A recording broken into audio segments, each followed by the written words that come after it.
All right, I'm gonna do two videos going over calf slicer defense for you guys. I have a video where I say I hate calf slicers and I shit on them. I don't think that they're very viable at the highest level. They can have some ways that you can use to control, like say the bear trap coming up to the back, but it's not the threat of the calf slicer that's doing the job here. Now, I'm being a bit hyperbolic in the sense where I say that the calf slicer never works. It can work. It just doesn't work against high-level guys that know how to defend it or have the flexibility to be able to eat these things.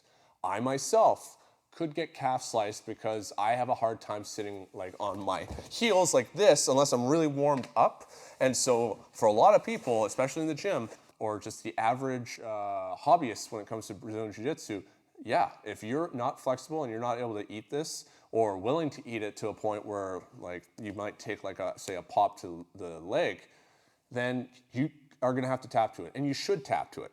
So someone had asked me, well, because you think that this submission is garbage, do you not teach this to lower belts ever? We don't spend time going over the breaking mechanics too thoroughly, but I'll show people how to finish a calf slicer and therefore then be able to show them how to defend a calf slicer. And I'm never gonna have a student be ignorant on how to handle themselves in a situation. So we do have to know how to defend it, and we're gonna go over some ways of being able to defend it from the truck position because that's the strongest position for someone to try and finish a calf slicer. So here, Kevin, hips beside mine. Kevin has created a wedge underneath the back of my knee here, so that now he is able to apply a crush-based submission. So there's the extension-based, there's rotation-based, and there's crush-based submissions or compression-based. From here, Kevin is accessing the end of the lever, which is gonna be my toes. That's the strongest way to be able to apply this. So that now he's able to, with his foot braced up against his other foot here, that he's gonna be able to leg press into my leg with his shin bone and pull my leg down. And it hurts. It hurts a lot. And it's, certainly with me not being so warmed up, I can't absorb as much force as I'd like to right now. We have to recognize this is happening. Hopefully he hasn't gotten a grip on the toes yet at that point. We'll go over what to do from there. But a rolling back attack of some kind has happened that has ended up with our opponent in the truck position. I need to immediately start putting the boot on so that I'm putting my toes up to the sky. My ankle is strong.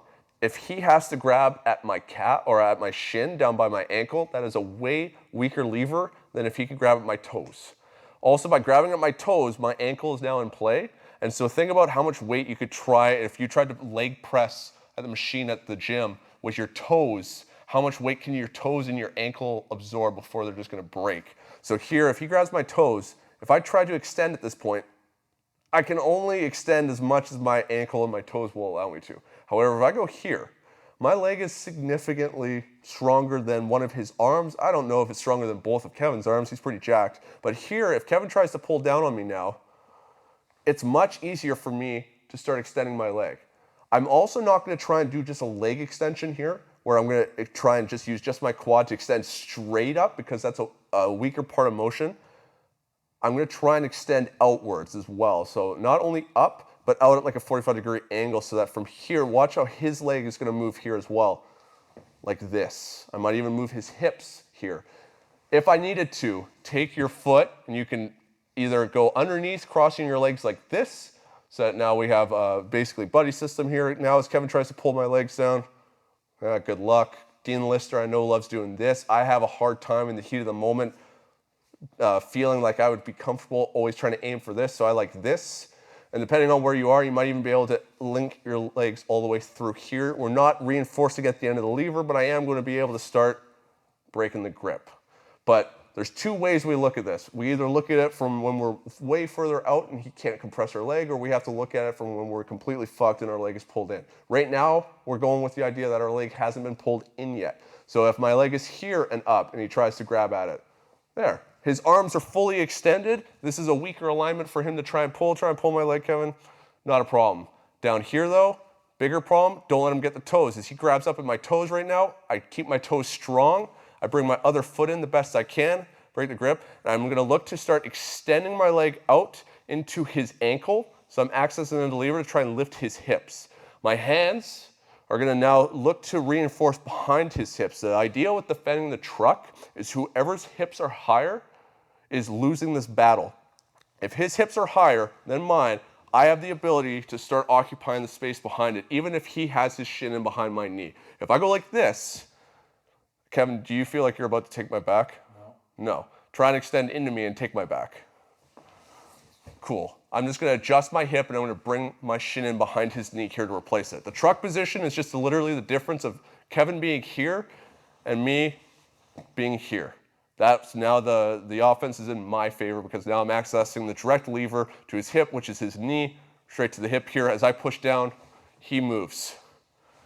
So here, what we're looking to do with reversing the situation is extending with a leg press motion and curl if we need to lift the hips. If I can curl the foot all the way down to the mat, excellent, into his ankle so that it's this motion of mine versus this motion of Kevin.